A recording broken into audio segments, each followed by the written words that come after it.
Après la sortie de piste d'un avion de Transair la semaine dernière au Sénégal, les victimes demandent réparation. Le vol reliait Bamako. Les ministres des Affaires étrangères des pays de l'AES étaient en réunion ce vendredi à Niamey au Niger. À l'ordre du jour, l'institutionnalisation de l'Alliance. La chronique sport comme chaque vendredi avec Mohamed Kenouvi. Mesdames et messieurs, bonsoir, bienvenue aux informations. Conformément aux engagements de son département et pour plus de diligence dans le traitement des dossiers judiciaires en matière économique et financière, le ministre de la Justice Mamadou Kassogué a annoncé l'organisation dans les semaines à venir d'une session spéciale de la Cour d'assises de Bamako sur les dossiers de corruption et de délinquance économique et financière. Paul Yapinguesson. Alors que la lutte contre la corruption et le détournement de fonds publics est avancée par les autorités de la transition, comme faisant partie de leurs préoccupations, le ministre de la Justice, Mamadou Kassogué, a annoncé pour bientôt l'ouverture d'une cour d'assises spéciale dans des affaires d'atteinte aux biens publics. Il me plaît de rappeler que l'élaboration des projets de loi portant code pénal et code de procédure pénale a été largement inclusive et participative. Par ailleurs, en attendant le vote de ces projets de texte et conformément à notre engagement pour plus de diligence dans le traitement des dossiers judiciaires en matière économique et financière, mon département envisage d'organiser dans les semaines à venir une session spéciale de la Cour d'assises de Bamako sur les dossiers de corruption et de délinquance économique et financière. Selon le ministre de la Justice, plusieurs activités ont été réalisées par son département afin de lutter efficacement contre la corruption. Ces réformes ont conduit au renforcement du cadre institutionnel avec la création de certaines structures, notamment le Pôle national économique et financier, à travers la loi 2021-051 du 29 septembre 2021 portant modification du Code de procédure pénale, et l'Agence de recouvrement et de gestion des avoirs saisis et confisqués par l'ordonnance numéro 2022-019 du 20 décembre 2022, ratifiée et modifiée. Quant à l'Est bâtonnier du Mali, il souhaite que le bon droit soit dit dans ses jugements. Maître Alassane Sangaré espère qu'à l'issue de ces assises, les coupables seront condamnés et les innocents libérés. Pour ce faire, il invite les magistrats à prendre avec courage l'examen de chaque affaire et des décisions qui seront à la fois persuasives et dissuasives. Pour l'avocat Mamata Touré, il est plus question selon lui de lutter contre la corruption au sein de la justice, afin que les justiciables fassent confiance à la justice. Sans cela, cette lutte contre la corruption n'a pas sa raison d'être. Pour Moussa Ousmane Touré, président de l'association malienne de lutte contre la corruption et la délinquance financière, situer les responsabilités est aussi un facteur clé de la lutte contre la corruption. C'est une bonne chose de voir des présumés auteurs soient entendus, interpellés et même mis sous mandat de dépôt. Mais depuis 2021, des anciens ministres ont été arrêtés pour des détournements. Tout récemment aussi, nous assistons à des arrestations. Est-ce juste pour arrêter ceux qui auraient détourné et c'est tout? Si c'est ça, vraiment nous pensons que la lutte là n'aboutira à rien. Le peuple a besoin, présumés auteurs des détournements, répondre de leur acte, qu'on les juge, qu'ils les remboursent. Parmi les personnalités arrêtées figurent les anciens ministres des Mines, Seydou Lamine Traoré, et de l'économie, Fili Sissoko, ainsi que l'ancien président de l'Assemblée nationale, Isiaka Sidibé. Une nouvelle réunion des ministres des Affaires étrangères de l'Alliance des États du Sahel s'est tenue ce vendredi 17 mai à Niamey sur le projet de l'institutionnalisation de l'AES. Djenaba Samake nous en parle. La coopération entre le Mali, le Niger et le Burkina Faso semble plus robuste que jamais. 8 mois après sa création, l'Alliance des États du Sahel, AES, composée de ces 3 pays, a convoqué les ministres des Affaires étrangères des membres à une réunion importante sur l'avenir de l'organisation ce vendredi 17 mai à Niamey, la capitale nigérienne. La tenue de cette rencontre intervient au lendemain de la réunion des hauts fonctionnaires de ces 3 pays membres de l'Alliance en vue d'échanger sur les textes régissant le fonctionnement de la Confédération en gestation. Aujourd'hui, il s'agissait pour les ministres des Affaires étrangères des 3 pays de se pencher particulièrement sur l'avant-projet de traité portant création de la Confédération AES et les règlements intérieurs du Collège des chefs d'État sur lesquels ces hauts fonctionnaires ont travaillé depuis hier afin d'offrir des projets de textes consensuels. L'examen et la validation de ces projets étaient l'objet de la réunion des ministres ce jour. Ces textes seront par la suite destinés à être soumis à l'adoption des chefs d'État de l'AES en vue de l'institutionnalisation et de l'opérationnalisation de l'Alliance des États du Sahel.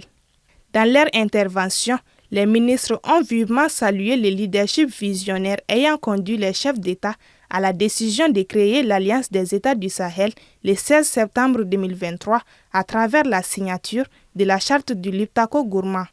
Pour conclure, ils ont réaffirmé leur engagement d'avancer résolument dans le processus de mise en œuvre de l'AES et de la création de la Confédération des trois États, et c'est conformément à la vision des chefs d'État découlant des aspirations profondes des populations respectives. La réunion des ministres des Affaires étrangères des pays de l'AES représente une étape importante dans le processus d'intégration politique et socio-économique des trois pays dans le cadre du renforcement de leurs relations stratégiques, selon le ministre des Affaires étrangères, Abdoulaye Diop. Nous l'évoquions dans nos précédentes éditions. Dans la nuit du mercredi 8 au jeudi 9 mai, un vol de Transair affrété par Air Sénégal à destination de Dakar-Bamako a fait une sortie de piste avec 85 personnes à bord, passagers et membres d'équipage confondus. Quelques jours après les faits, les rescapés ne comptent pas en rester là. On en sait davantage avec Assetoumani Koulibaly. La peur de leur vie. Il était 1h du matin en air local, dans la nuit du mercredi 8 au jeudi 9 mai, quand l'avion Transair a quitté l'aéroport de Dakar pour Bamako. Comptant 79 passagers, 6 membres d'équipage, le vol a fait une sortie de piste lors de sa phase de décollage d'après la version officielle communiquée par les autorités sénégalaises. Mais certaines victimes assument d'utiliser le terme de crash pour décrire ce qu'elles ont vécu. D'après elles, après une première tentative de décollage qui a été échec, l'avion a pu décoller mais n'est pas allé bien loin. Quand nous avons tenté un premier décollage, nous l'avons raté et tous les passagers étaient inquiets. Et l'hôtesse et le pilote nous ont donné des explications comme quoi c'était des choses qui arrivaient, il a parlé de lumière et tout. Et donc il a dit qu'il allait essayer à nouveau de décoller. Et on a encore pris de la vitesse et nous avons quitté le sol. Nous avons décollé. Mais au bout de quelques secondes, l'avion, c'est comme si le moteur s'était arrêté. L'avion a chuté. Le passager de la chaise 15 s'est tout de suite levé. Il a couru en arrière et il a essayé d'ouvrir la porte. L'hôtesse s'est interposée pour l'en empêcher, mais il a tout simplement bousculé l'hôtesse et il a tout de suite ouvert la porte. En ouvrant seulement, il a crié en bambara « Sortez, sortez, l'avion a pris feu !» La plupart d'entre eux n'avaient pas pu sortir par le toboggan, mais se sont plutôt jetés, d'où les blessures graves. Le lendemain de l'incident, de l'accident, le vendredi, ils ont programmé un vol sur Bamako, vol par lequel la plupart des passagers qui étaient sur le vol qui a crashé sont rentrés. C'est comme s'ils essayaient de nous faire partir, nous disperser et étouffer l'affaire. La liaison Dakar-Bamako était assurée par Transair, qui est une compagnie régionale basée au Sénégal en lieu et place d'Air Sénégal. Des passagers affirment n'avoir eu connaissance de cet état de fait qu'une fois installés dans l'avion. Très en colère, les victimes envisagent la mise en place d'un collectif dans le but de porter plainte contre la compagnie et demandent réparation. Oui, bon, la suite de cet incident, bon, tout le monde sait que si c'est pas en Afrique, vraiment rare de voir ce genre de choses et qu'il n'y a pas une suite judiciaire. Ça ne peut pas se faire si c'est en Europe. Rien que vraiment du retard seulement là, il y a des coups à faire. D'autant plus que vraiment, ils nous ont retenu 2-3 jours là-bas. Là, vraiment, rien que ça seulement, il y a des situations juridiques dedans, jusqu'à ce qu'il y ait des crashs.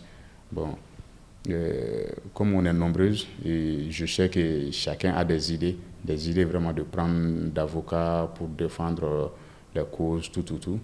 Bon, dans les jours à venir, quand même, on est là à se consulter et formuler un coalition pour pouvoir défendre ensemble nos idées et attaquer Air Sénégal vraiment devant la justice compétente. Pour moi, c'est inadmissible, c'est impardonnable ce que Air Sénégal nous a fait. Air Sénégal nous a envoyés à la mort. N'eût été Dieu, pour ma part, on ne serait pas là aujourd'hui pour parler de ce qui s'est passé. Sur place, les rescapés ont reçu la visite de certaines autorités sénégalaises. La somme de 150 000 francs CFA leur a été donnée pour les premières nécessités. Au dire de certains concernés, les jours suivant l'accident n'auront été que cauchemars à cause des conditions imposées selon eux par la compagnie Air Sénégal. Contacté afin d'avoir leur version des faits, Air Sénégal n'a pas répondu favorablement à notre requête, soulignant qu'une enquête était toujours en cours. L'incident a fait 10 blessés, dont 4 graves. Devant des centaines d'étudiants à l'université de Dakar, le Premier ministre sénégalais Ousmane Sonko a co-animé une conférence avec l'opposant français de gauche, Jean-Luc Mélenchon, sur les relations entre l'Afrique et l'Occident. Au cours des échanges, M. Sonko a pointé du doigt le pouvoir français. Aminata Keïta. La salle était pleine à craquer pour écouter l'opposant français Jean-Luc Mélenchon et le chef du gouvernement sénégalais qui a précisé prendre la parole en tant que chef de son parti, le PASTEF. Que ce soit sur la question de l'homosexualité, de religion ou de coopération, le Premier ministre sénégalais n'a pas manqué de critiquer l'action passée et récente de l'Occident, de l'Europe et de la France. Pour Ousmane Sonko, la présidence Macron a incité à la persécution lors de la répression contre son camp sous l'ancien président Macky Sall. Je le dis parce que durant toute la période de persécution extrêmement violente contre tout un mouvement politique au Sénégal, vous n'avez jamais entendu l'Union européenne dénoncer ce qui se passe au Sénégal.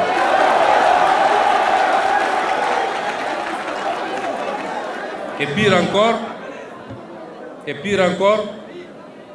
c'est au pire de ces persécutions que le président Macron a accueilli le président Macky Sall pour le féliciter d'avoir fait ce qu'il fallait pour sauver son pays. C'est une incitation à la répression, une incitation à la persécution et l'exécution de Sénégalais qui n'avaient de crime que d'avoir un projet politique. Dans d'autres domaines, notamment la sécurité et la question monétaire, le président du PASTEF a déclaré qu'il existe une néocolonisation à l'œuvre dans les relations entre l'Occident et l'Afrique. Et pour lui, la coopération devra désormais prendre en compte la souveraineté du Sénégal. Imaginez-vous que les pays africains s'endettent en devises étrangères et donc sont exposés aux fluctuations du marché. Aucun pays africain presque ne peut s'endetter en devises locales. Et cela doit cesser. À chaque fois qu'un homme politique africain soulève la question monétaire, il devient le diable incarné. Nous n'avons pas le droit de parler de notre propre monnaie. On n'en débat jamais au Parlement, on refuse d'en débattre dans les plateaux de télévision, et pourtant vous pouvez débattre de l'euro sur la tribune de l'Assemblée nationale française. Nous devons nous interroger sur les raisons pour lesquelles l'armée française, par exemple, bénéficie toujours de plusieurs bases militaires dans nos pays et sur l'impact de cette présence sur notre souveraineté nationale et notre autonomie stratégique. Le leader de la France insoumise, Jean-Luc Mélenchon, a quant à lui salué une révolution citoyenne engagée par le peuple sénégalais. Le moment est historique parce que le Sénégal a ouvert par l'action de son peuple une voie particulière qui est celle de la révolution citoyenne, s'achevant après une résistance populaire payée de morts et de martyrs par une victoire électorale. Sur la question des États du Sahel, le Premier ministre sénégalais a fustigé les doubles standards de l'Occident et de ses alliés africains vis-à-vis des États du Sahel. Ainsi, il a affirmé qu'ils ne lâcheront pas les frères du Sahel et qu'il fera ce qu'il faut pour affermir les liens en vue de leur apporter la solidarité du Sénégal. Sénégal toujours, cette fois-ci avec le président Bassirou Diomaye Faye en visite au Nigeria ce vendredi. Le chef de l'État sénégalais et son homologue du Nigeria se sont engagés à promouvoir la démocratie en Afrique de l'Ouest, théâtre de nombreux coups d'État. Les deux pays ont un intérêt commun pour la démocratie, a assuré le président nigérian Bola Ahmed Tinubu en exhortant le président sénégalais à faire revenir au bercail les pays ouest-africains frères touchés par des renversements anticonstitutionnels de gouvernement. Il s'agit du Niger, du Burkina Faso et du Mali qui ont annoncé en début d'année leur décision de quitter la CEDEAO. Et on termine ce 1945 avec Mohamed Kenouvi qui vient de me rejoindre sur le plateau pour la chronique sport. Bonsoir Mohamed. Bonsoir Maritou.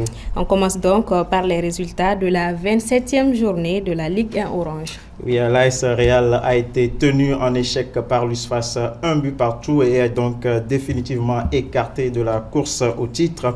Le Stade malien de son côté s'est imposé 1-0 devant l'AS Police et consolide sa deuxième place derrière le Djoliba AC. Le Djoliba AC justement qui a fait un grand pas vers le sacre en dominant l'USC Kita 3-0. Même score pour les 11 créateurs de Niarela devant l'AS Bakary Djan, tandis que l'AS Black Star et Binga FC se sont neutralisés 1 but partout. Score identique entre Afrique Football Elite et l'US Bougouba, alors que ATS de Koro est venu à bout de Asco 2-0. Au classement après cette 27e journée, le Djoliba est toujours leader avec 60 points désormais et n'a besoin que de 3 points supplémentaires pour être sacré champion du Mali. Il est suivi du Stade malien, 53 points, et de l'AS Real de Bamako, 48 points. En bas du classement, dans la zone rouge, on retrouve le COB, l'ATS de Koro, l'USC Kita et l'AS Black Star de Badalabougou. On enchaîne donc avec le programme de la 28e journée. Oui, demain samedi à 16h30, les 11 créateurs de Niarela accueillent Asco au stade Mamadou Konaté. À 18h30, Binga FC joue Afrique Football Elite sur les mêmes installations. Dimanche, 2 affiches sont à suivre également, toujours au stade Mamadou Konaté. Le choc entre le stade malien de Bamako et l'AS Real à 16h30, suivi du duel entre l'USFAS et l'AS Police à 18h30. Lundi, en clôture de cette 28e journée, à partir de 16h30, ATS de Koro défie l'AS Bakary Djan sur le terrain du Djoliba AC. Le Djoliba AC justement reçoit pour sa part le COB au stade Mamadou Konaté. L'US Bougouba joue l'AS Black Star sur le terrain de l'AS Real de Bamako. Et au stade Lamine Konaté de Kita, l'USC Kita offre son hospitalité à l'US Bougouni. Basketball cette fois-ci, championnat national D1, cap sur la 10e journée. Ce vendredi, sur le tableau masculin, l'AS Police a pris le dessus sur l'AS Commune 1, 72-66. Tout à l'heure à 21h, le CRBT joue à Tar Club de Kidal. Chez les dames, l'AS Mandé s'est imposé devant l'AS Police 62-38. Demain samedi, toujours chez les dames, à 15h, le Stade malien sera opposé à l'AS Real de Bamako. À 17h, le Djoliba défie Calaban Sport Club. À la même heure, du côté de Koulikoro, le centre Bintou Dembélé a rendez-vous avec l'USFAS. Chez les messieurs, toujours demain samedi, à Caille, à 17h, l'AS Sigui de Caille affronte l'USFAS. Et à 21h, le Stade malien sera opposé à l'AS Real de Bamako au Palais des Sports Salamachou Maïga. JO Paris 2024, les Aigles U23 affûtent leurs armes. Oui, la Fédération malienne de football l'a annoncé hier dans le cadre des préparatifs du tournoi de football des Jeux olympiques de Paris 2024. Les Aigles U23 joueront 2 matchs amicaux début juin face à leurs homologues de l'Ouzbékistan. Le match aller est prévu le 7 juin à Tachkent en Ouzbékistan et le match retour 3 jours plus tard, le 10 juin, dans le même stade. Pour rappel, toujours dans le cadre de ces préparatifs, les Aigles Espoirs s'étaient imposés en amical 3-1 le 22 mars dernier devant le Japon. Le Japon qui sera d'ailleurs le 3e adversaire du Mali lors de ce tournoi dans la poule D après le Paraguay et Israël. Merci beaucoup Mohamed Kenoubi. Je vous en prie. On se dit à vendredi prochain. Inch'Allah.